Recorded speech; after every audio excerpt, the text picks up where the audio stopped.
Dzień dobry moi drodzy, słuchajcie, dzisiaj na temat główny wylatuje siła przedramion, siła chwytu, czyli wzmacnianie ogólnie mięśni przedramion oraz stabilności nadgarstka.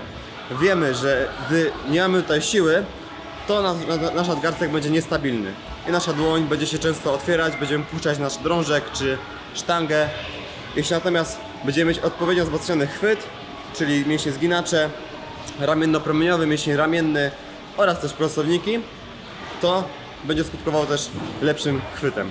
Zapraszam do oglądania. Jeśli chodzi o chwyt, to kluczową rolę będą odgrywały tutaj m.in. głębokie zginacze palców i powierzchowne zginacze palców oraz mięsień ramienno-promieniowy i mięsień ramienny, które odpowiadają też za zgięcie dopromieniowe nadgarstka oraz mięśnie prostowniki przedramienia, głębokie oraz powierzchowne i też są to też prostowniki palców.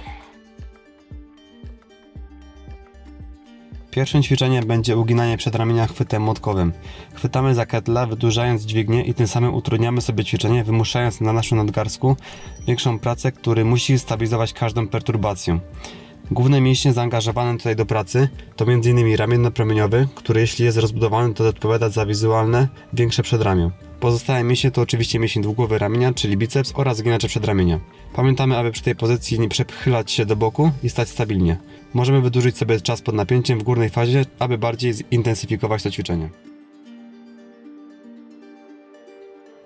W tym ćwiczeniu istotne jest, aby chwycić za sztangę od strony grzbietowej dłoni i przy stabilnym nadgarstku utrzymać sztangę. Ciężar dobieramy na tyle duży, aby wytrzymać z nim minimum 10 sekund. Istotny tu będzie czas trzymania, czyli izometria, która zaangażuje nam najwięcej motoneuronów do pracy oraz zmniejszy siły ścinające. Dzięki niej możemy zbudować odpowiednią siłę poszczególnych partii w konkretnych fazach ruchowych. Tutaj na pełnym zgięciu grzbietowym trzymamy ile wlezie, tak aby popaliły nas prostowniki.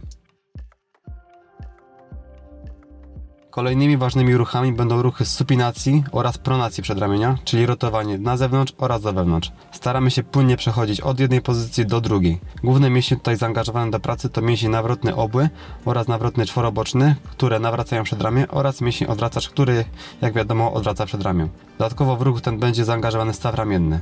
Wykonujemy około 8-10 powtórzeń takim ciężarem, aby nas zmęczył.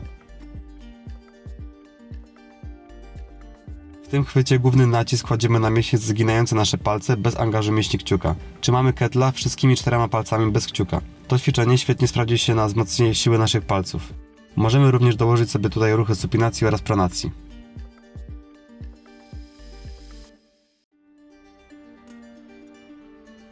Szerokie chwycenie za dupkę ketla jest nie lada wyzwaniem i naprawdę świetnie wzmacnia wszystkie mięśnie przedramion.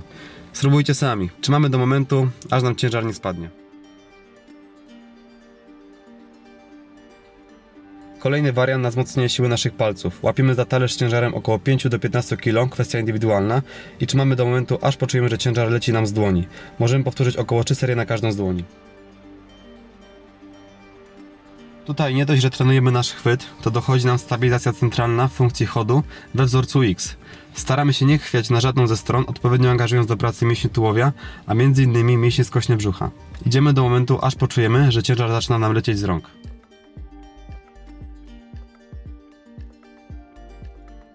Bardzo dobre ćwiczenie, angażujące nam bardzo mocno wszystkie mięśnie stożka rotatorów.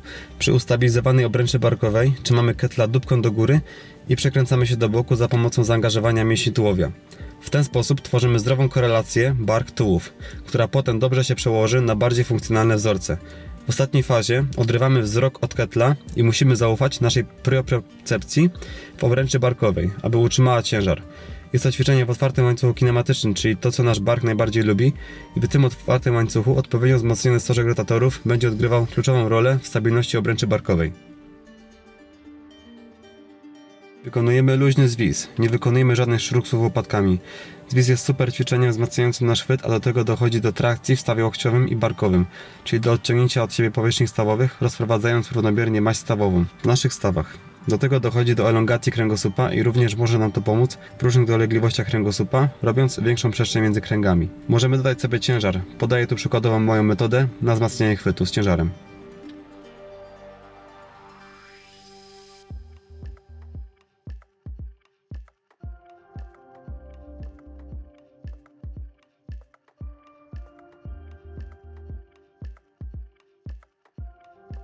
Jeśli zwykły zwis jest dla nas jak bułka z masłem, to możemy pójść dalej i spróbować zwisu jednorącz. Pamiętamy o ustabilizowaniu naszego tułowia i kończyn dolnych, aby się nie bujać niepotrzebnie. Najcięższy wariant chwytu angażujący nam mięśnie palców oraz przedramion. Dla prawdziwych kozaków najcięższą wersją będzie zwis jednorącz na ręczniku. Jeśli to potrafisz, to wiem, że nie ma się co martwić o Twoją siłę chwytu. Dzięki wielkie, że byliście ze mną. Mam nadzieję, że wyciągniecie z tego poradnika jak najwięcej.